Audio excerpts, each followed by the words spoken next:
Maswerteng hapon po mga ka-STL. Narito na po ang resulta ng STL Muntinlupa para sa araw na to, second draw.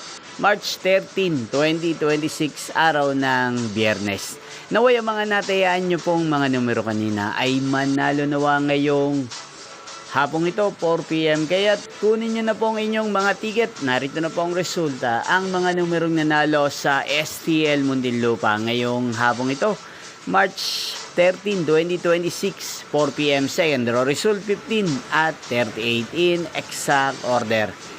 Again, 15 at 38. At ngayong hapong ito sa STL Muntinlupa, atin pong i-shoutout si Ate Hilda ng Muntinlupa. Shoutout po sa inyo, Ate Hilda. Sana po ay nasa maayos kayong kalagayan. Inyo pong napanood ang resulta ng STL Muntinlupa.